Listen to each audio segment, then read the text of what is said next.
Amin'ny fifina lehibe indray no iarahantsika ny amin'ny zao io zao. Fotoana indray ity voatokantsika andrenesana ny tenin'ny marina, ny tenin'ny hatsarana ka dia miraso antsika samy hodahiny mosoary atao fanombohana. Ataontsika aloha hiariva vavaka hametraka ny teny rehetra indray am-pelatanan'ilay avo indrindra, ilay tompony hery sy ny fahefana amin'ny lanitra sy ny tany. Ny fampianarana androany moa dia araka ny laharana hitantsika hoe haratra dia haratra ny Amerikanina sy ny OTAN. Fa ny tena mipetraka amintsika be dia be ny olona mety mametraka hoe aiza ny ampitombona an'izany. Za ve dia mampitaka izany teny izany? Za ve dia mba marina izany teny izany? Hametraka an'izany daholo isika rehetra hoe tsy mitombo anie izany teninao izany e. Dia izay mihitsy nefa ny olona lazaiko hoe tena mitombona ary misy mihitsy. Satria hitantsika tsara nampianariko antsika tany aloha foana izay hoe maninona ho any Amerikanina sy ny Frantsay sy ny Anglisy ary manampy anazy moa izany ny Alemaina sy ny maro samihafa izay te hanampy any. Niara-niaro ny Israelianina hatramin'izay. Raha vao andeha hanafika anazy ny Iranianina dia miaro foana ny Amerikanina. Nga tsy hitany hoe miatra ilay tenin'Andriamanitra ny dikan'izany. Io nge ilay tenin'Andriamanitra ny hoe ambeny tahaka ny fiambina ondry kely izy. Reo nge vakiantsika izay teny izay ao amin'ny bokin'i Jeremia. Tsy andeha mamaly ny fanontaniana hoe mba dinio ity sary ity fa matoa nge misy ity dia tsy azonao lavina nge ilay teny ny dikan'izay. Jeremia 31:10 jerevantsika izay. Jeremia 31:10 ny 9:20 vakiantsika amin'ny alalan'i Jehosoa. Izao no voalaza ny teny. Miaino ny teny ny avay anareo jentilisa. Izany hoe ny atao jentilisa izany dia ny atao hoe olona ankoatran'ny Israelianina rehetrarehetra izany. Isan'izany ny Amerikanina, ny Frantsay, ny Anglisy, ny firenendehibe moa izany tena voadona tamin'ity. Ary torihoany amin'ny tany amorontsiraka ny lavitra any ka ataovy hoe izay nampielyn'i Israely no aoka hanangona azy indray sady hitandrina azy toy ny fitandrin'ny mpiandry ondry ny ondriny. Izany hoe reo rehetra izay nampielyn'i Israely any amin'ny tany any dia anjaranareo mamerina an'ireo Israelianina ireo ary hanome ny tahaka ny fiambina ondry io. Izay izany voalaza ny tenin'Andriamanitra. Dia hitanao tsara fa niatra ange izany teny izany. Tsy mahafantatra an'izany aho, averiko indray ny teniko hoe tsy mahafantatra an'izany teny izany zao ny président américain Joe Biden. Tsy mahatakatra an'izany koa zao président français Emmanuel Macron. Dia tsy mahafantatra an'izany koa zao ilay premier ministre sy ny mpanjaka Anglisy. Tsisy maraka an'izany zao zareo. Nefa dia tenin'Andriamanitra mivandravandra be io. Dia nataon'izareo tokoa nge io. Tamin'ilay Iranianina nitifitra angamba iray volana teo izay, iray volana lasa. Hoe nitifitra misila teo amin'ny 300 teo ilay manidina ohatran'izao ty drone sy ny misila rehefa tany Ukraine. Tany Israel azafady. Dia niambina ny Amerikanina sy ny Frantsay, ny OTAN niara-niambina ny Israelianina tao.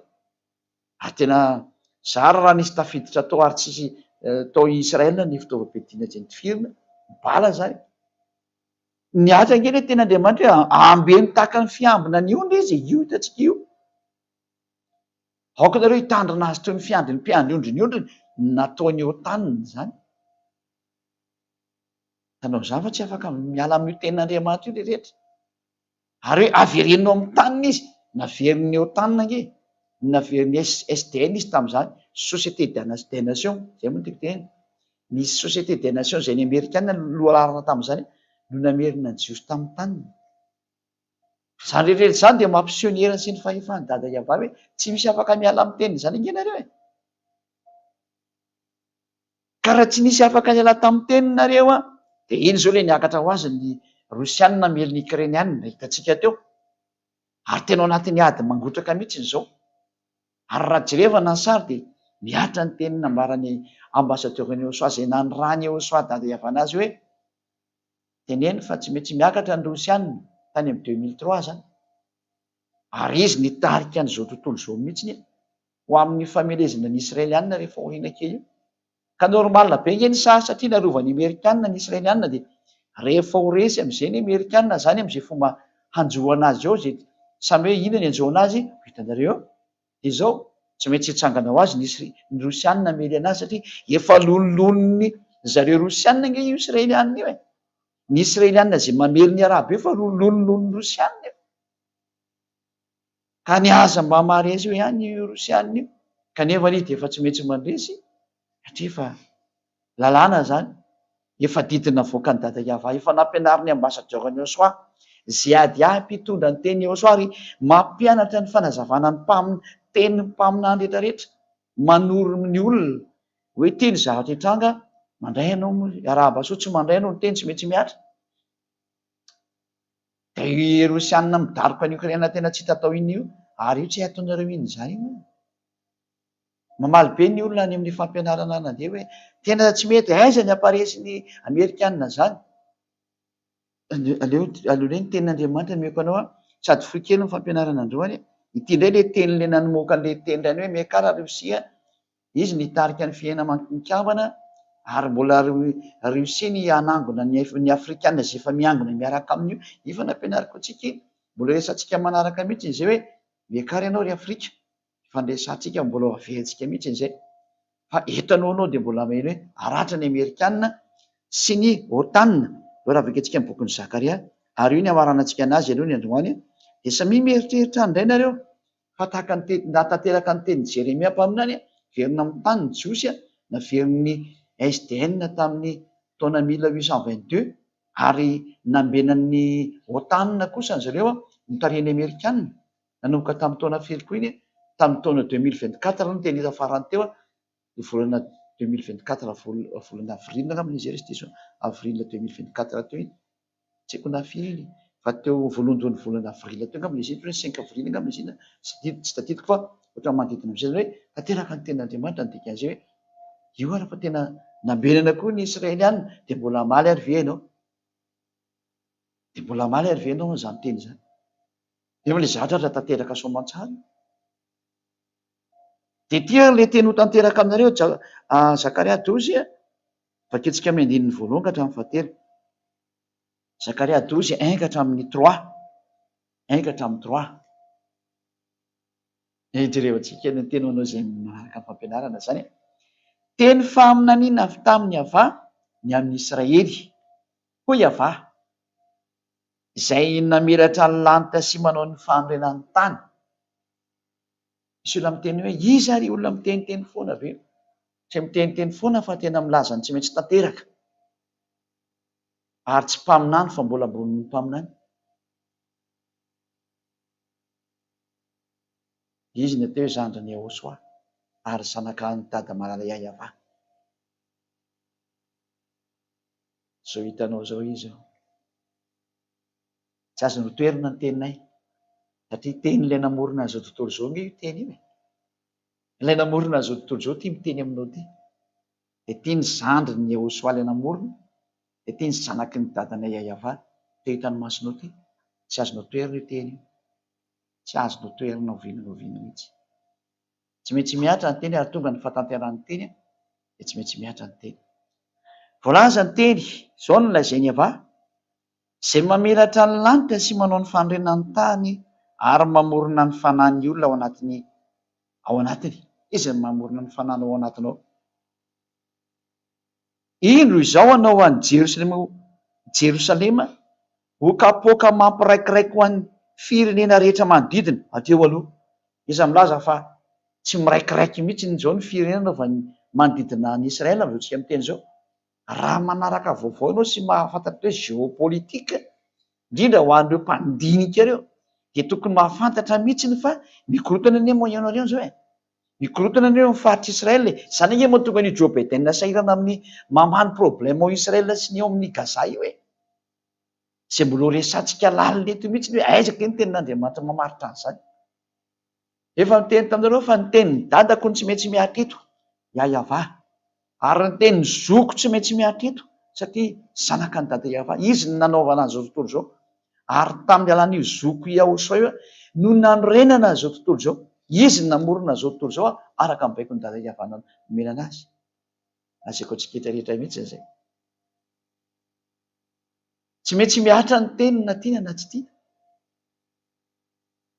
mikorotana mihitsy zao toa zao, miraikiraiky mihitsy ny firenena rehetra manodidina ny Israel. Tena mikorotana mihitsy ny Jordanie, mikorotana Iran, mikorotana ny iza moa leo ambony eo, Syrie, mikorotana Liban, ty zao mikorotana Gaza, ny bande de Gaza ray manontolo iny mikorotana, nefa ny tareo arabo palestinianina daholo ny tao. Tena mikorotana daholo ny rehetra zao. Mikorotana ny Iraka, ny arabo moa dia efa mikorotana daholo, mody maty daholo ny sasany, mody tsy mikorotana io fa ny arabo samy arabo zany iny mifankatia. Adio tsara zany, tsy misy arabo hiady amin'ny arabo zany, zany tsy miexiste zany. Saingy mbola tsy afaka mihetsika zareo dia zany mahatonga anazy ohatrany hoe mody milaminamina, mody makamaka koa. Fa nareo tsy tia ny arabo zany, ho anareo rehetra tandrefandreo, fa tsy atakalony any Rosia zany nareo. Tenin'Andriamanitra nge miteny izany koa zay. Fa nampianariko anareo nge zany. Tsy afaka manohitra ny tenin'Andriamanitra zany nareo. Hitantsika tsara zao hoe mikorotana, izany no tonga ny Andriamanitra Joe Biden zao farany teo. Tezitra be tamin'ny Israeliana izy dia tsy nentina ny mitovam-pidiana intsony. Ianareo nge tena lasa nakotana an'ity tany ity mihitsy ny amin'izao tontolo zao e. Satria tsy voafehin'ny Amerikanina intsony, ary iny olonao amin'ny Ukraine sy Rusiana, tsy tena izay naovana azy. Eto koa mbola hisy zava-toza mavoaka ny Israeliana miaraka amin'ny manodidina eo. Tsy vita intsony ty izy Joe Biden, président Amerikana. Tanao amin'izany fa tena mikorotana mihitsy zao tontolo zao e. Dia eo amin'izay ary, satria efa hitanao fa mikorotana izy io tsy misy mahalamina an'io zany. Teny dadako io, tsy maintsy miraikiraiky ny firenena rehetra manodidina ny Israel. Io hitanareo io ndreka avaketsika misy. Teny faminana avy tamin'ny avany amin'ny Israel, ka Israel ty resana ty. Indro anao izy ataoko kapoaka, atao hoe kapoaka zany zany dia tena zany hoe ohatran'ny kapoaka ma ao ny rano dia misotro rano ny olona rehefa misy zatra hohaniny. Ty zany kapoaka ty rano mampiraikiraiky ny firenena rehetra manodidina. Zay ny zatra hitranga io. Rano zany hoe zatra mitondra loza ny dikan'izany. Ary ny Joda koa hiaran'izany aman'ny nanaovana fahirana amin'ny Jerosalema. Miatra amin'ny Israel ray manontolo zany ty. Fa tsy koa hoe Israel rery ka Joda afaka, ny hoe Joda vo dia Israel afaka, miara vo daholo nareo. Ka Israel amin'izao tsika miteny zao zany sary zany. Andiny fahatelo ary amin'izany dia Jerosalema dia ataoko vato mavesatra ho an'ny firenena rehetra, ka haratra dia haratra izay rehetra mivesatra azy. Io le izy io. Haratra dia haratra izay mivesatra any Israel. Ataoko sary zany le izy dia azonareo tsara amin'izay le izy. Iza moa zany, inona moa zany dikan'io sary io dia ataoko sary le izy ho an'izay mahita sary moa zany dia afaka mijery tsara. Hitanao tsara fa tena mampianatra zatra mpitiavana be izay aty mamonjy ny olombelona hoe tsy azo lavina ny teny mandeha. Indrindra fa ianao izay milaza fa mitazona ity soratra masina ity, tena ndany ake bakeo no nampianariko anao teo. Tsisy may an'izany raha tsy ny avy any amin'ny lanitra foana mamerina hoe jereo ty sary ty. Raha amin'izao ny herin'ny Amerikanina sy ny Frantsay sy ny OTAN zao dia tsy misy olona say teny an'izany. Fa ziady ambasitravan'ny soa. Tena sary manamafy fa mitranga io teny io. Tsy misy tanteraka io teny io satria zay ny fahamarinana. Ty zany ny Israelianina ty. Ty le hoe vato mavesatra. Io izy io, Israelianina.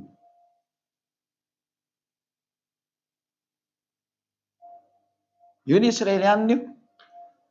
Dia reto ilay mivesatra anazy. Reto ambany reto ilay mivesatra anazy. Ataontsika maitsomaitso. Reto ilay mivesatra anazy, mitaty anazy amin'ny tanany.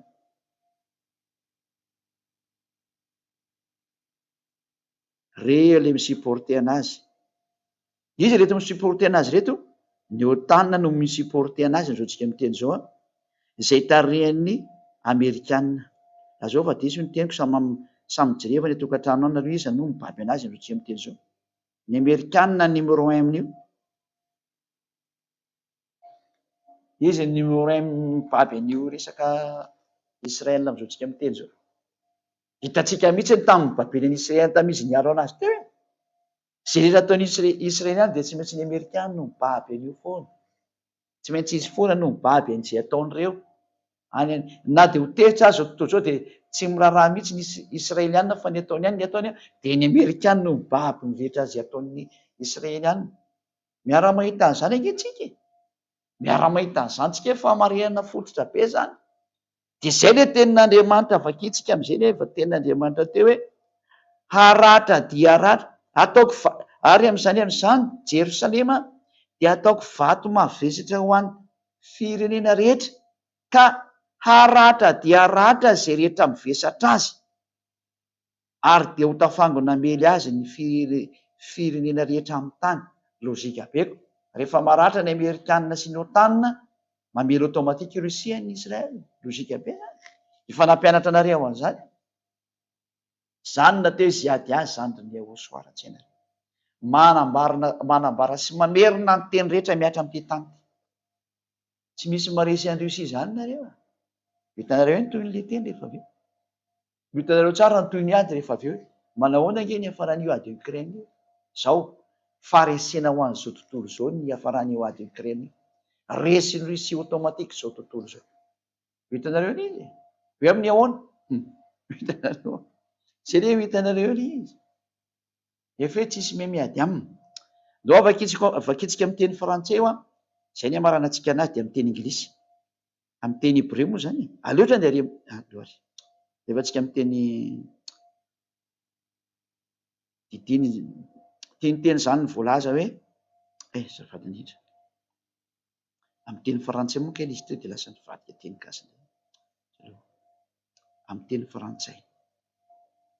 Jérémia, Zacharia 12.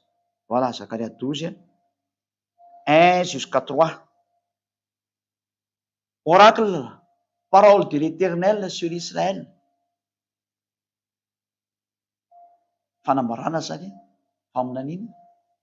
Tenin'ilay mandrakizay ho amin'ny Israël. Ainsi parle l'Éternel qui a étendu les cieux et fondé la terre. Ary dia miteny zany ilay mandrakizay zany, izay namelatra ny lanitra sy namorona ny tany. Et qui a formé l'esprit de l'homme au-dedans de lui. Ary izay nametraka ny fanan'Andriamanitra tao anatin'ny tao. Voici, je ferai de Jérusalem une coupe d'étourdissement. Ary dia ataoko vera zany tikan'izany coupe zany. Kapoaka moa filazan'ny olona azy. Dia ataoko vera tena manafanina mihitsy. Kisa moa zao tsy fanina manoloana an'Israël amin'ny faritra Israël. Pour tout le peuple d'alentour, ho an'ny vahoaka rehetra manodidina eo. Dia ny firenena manodidina eo. Fanina mihitsy ny firenena manodidina tratran'io Israël io. Mbola ho azavaiko antsika daholo na tonga an'izany, fampianarana manaraka izany. Et aussi pour Juda dans le siège de Jérusalem. Ary ho tratran'izany koa izy Juda ao amin'ny foibeny ao Jérusalem zany. Manana siège ao Jérusalem zany. En ce jour-là, amin'izany amin'izany, je ferai de Jérusalem une pierre pesante. Ho ataoko tahaka ny vato mavesatra be izy Israël, Jérusalem, ka Israël zany. Pour tout le peuple, ho an'ny vahoaka ho an'ny firenena rehetra, ny otanina mihitsy moa tratran'izany. Et tous ceux qui la soulèveront seront meurtris.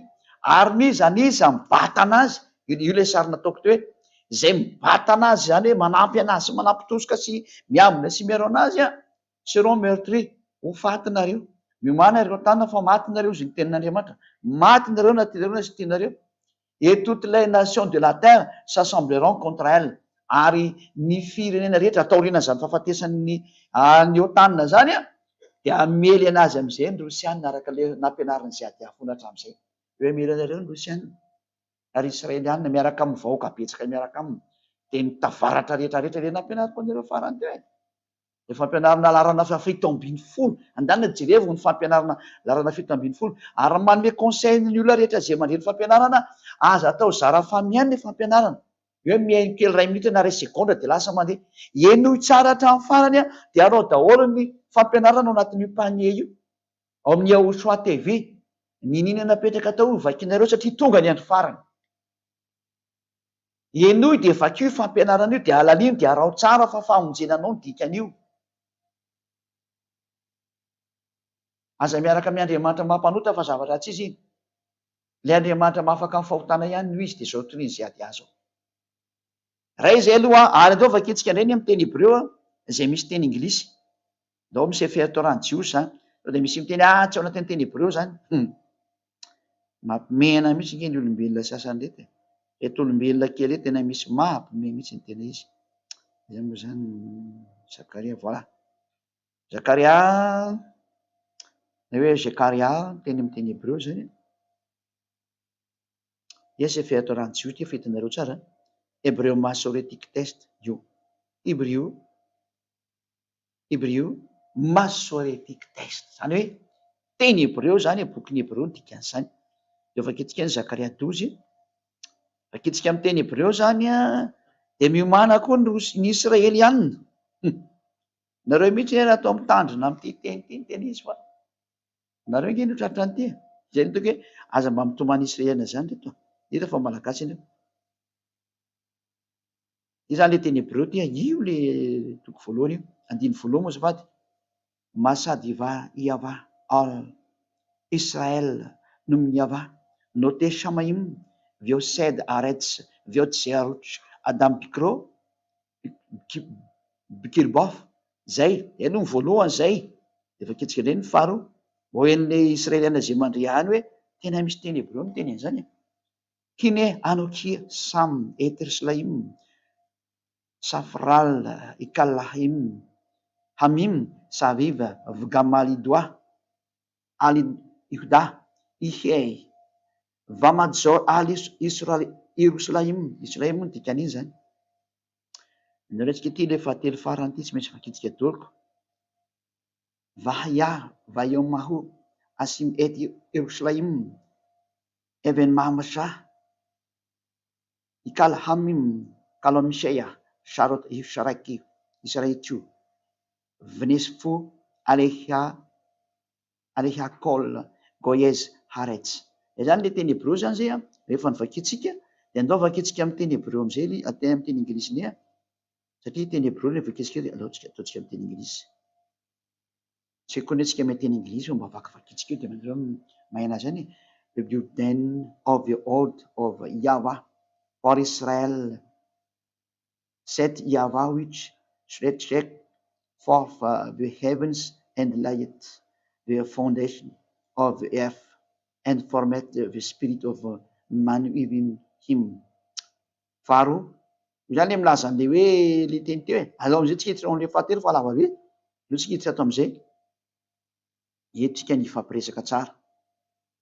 And in that day, ary am'izany ao zany, will I make Jerusalem, hoe Jerusalem zany fiteny zareo fa Jerusalem zany izy ohatra hoe tena vakitsika amin'ny fomba milamina.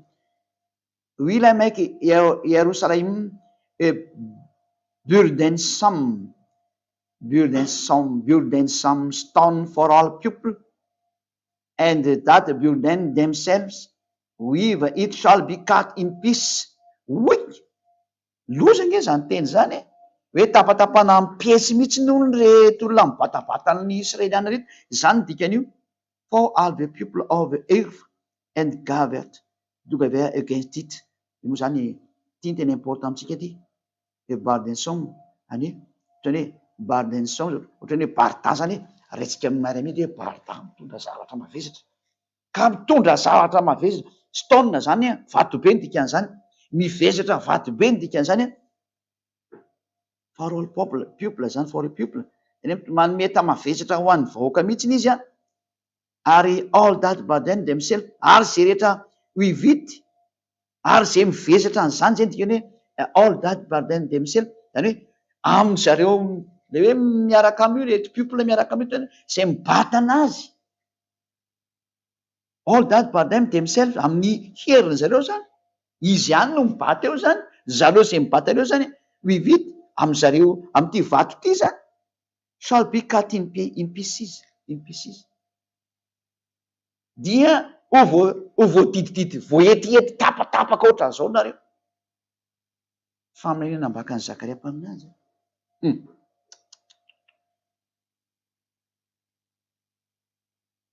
Samy zany mieritreritra nareo rehetrarehetra. Samy mandinika tsara zany nareo. Tenin'Andriamanitra io sady teny anglais, ny teny frantsay, ny teny gasy, ny teny hebreo ny arany vakitsika teo. fa atao amin'ny teny anglais vao nanazava an'ilay teny hébreu amin'izay malaky tsara ilay izy. De rehefa avy eo izy a de ho avy hitangorona mery anazy daholo i contre anazy zao tontolo zao zay le hoe all the people of the earth be gathered together against it. Hamery anazy zao tontolo zao ny dikan'izay, hamery an'Israël. De le tarika miaraka amin'ny Israelianina, le mitarika miaraka amin'ny Rosia zany dikan'izay. Satria le Amerikanina voakapakapa ohatran'izao, mazava be nge ty ndova kitsiky nge teny ty. It shall be cut in pieces. Zay tena voatapatapaka mihitsiny. Tena pièce par pièce, ohatra hoe lasa pièce détachée zany ny Amerikanina, pièce détachée zany ny Frantsay, pièce détachée zany ny Anglisy, pièce détachée zany ny OTAN. De daholo jereo antsika ny fiafaran'izay teny zay fa zay no teny hoe fanambarana avy any amin'ny dada Yahova etiny Ziadia. Izy Ziadia zandry ny Yahoshua zany Ziadia zany. Fanambara sy mpitondra ny teny lantilanitra ary mpampiatra azy. Ary tonga tsy maintsy fampiarana zany de tsy hita hoe ataona teny dadanay izy. Tsy maintsy miatra ny teny dadako Yahova sy Yahoshua. Izy ny tompon'izao tontolo zao. Izy namorona an'io de tonga ny fotoana tsy maintsy hamarina de tsy maintsy mandeha ny famarina. Tsy maintsy maratry nareo ry Amerikanina. Tsy maintsy maratry nareo ry OTAN. Ary tapatapaka mihitsy nareo zany voalaza ato. Tsy maintsy tonga aminareo zany, tonga amin'ny fotoana tanterahana zany, tsy maintsy miatra zany. Eny mahita lozaka mery ny adala malosika avoa. Zany miantso ny olombelona rehetra zay. Miantso nareo tsy azo sakanina intsony io teny. Manatononareo any Yahoshua. Manatonona Ziadia zandry ny Yahoshua zay ny rahan'ny Yahoshua ary ny rahan'ny dada Yahova hitondra an'izao teny famonjena izao. Hamonjy anareo ny diako. Jereo zay nampianariko ao, dana jereo ny fampianarana.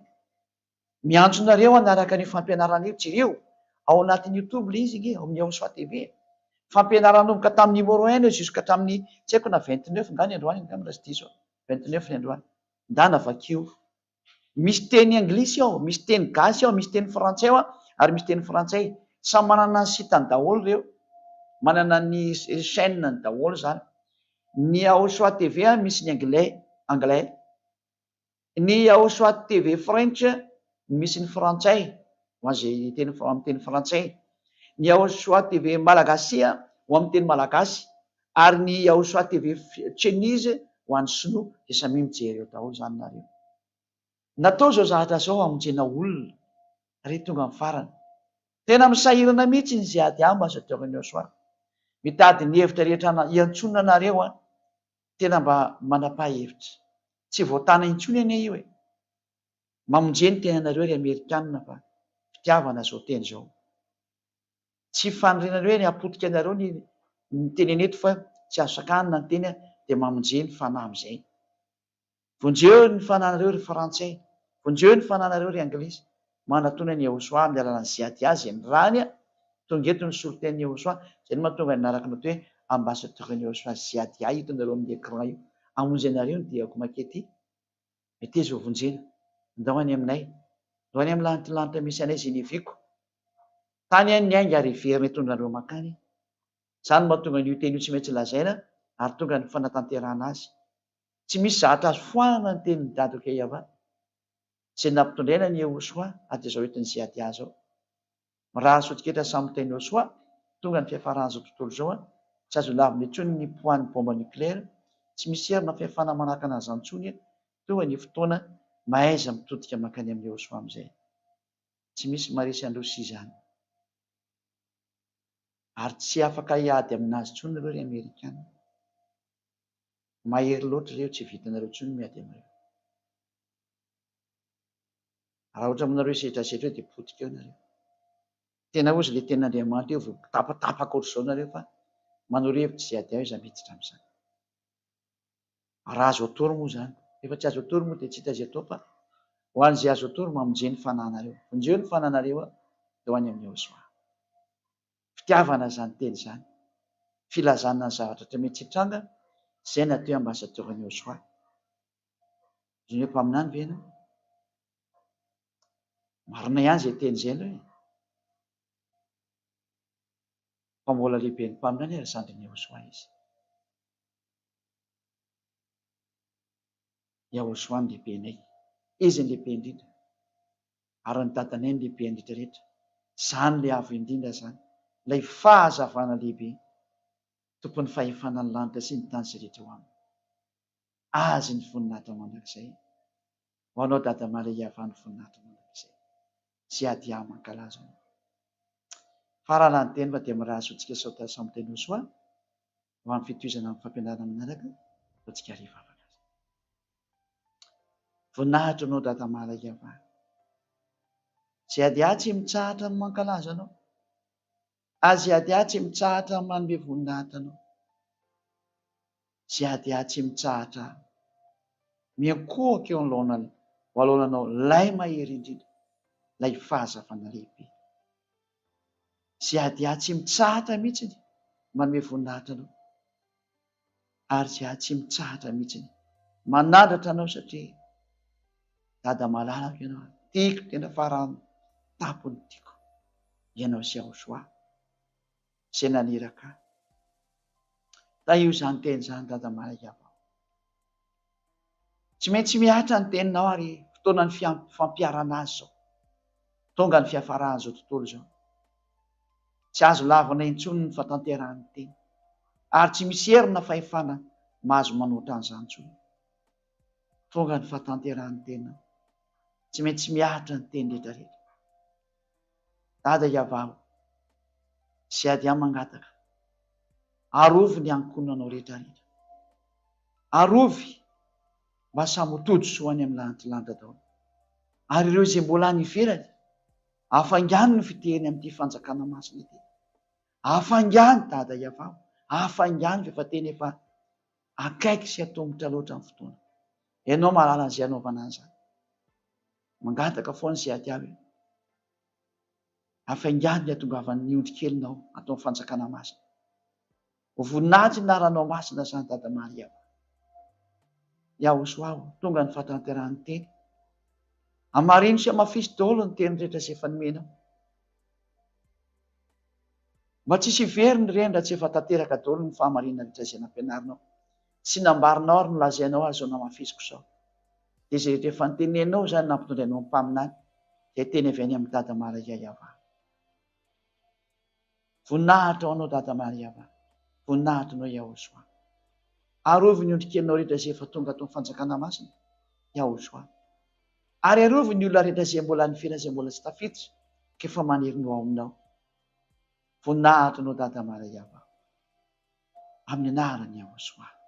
Alleluia. Amen. Dia mirary sotsika samy tainao soa. Ho amin'ny fitohizan'ny fampianarana manaraka ny velomatoka.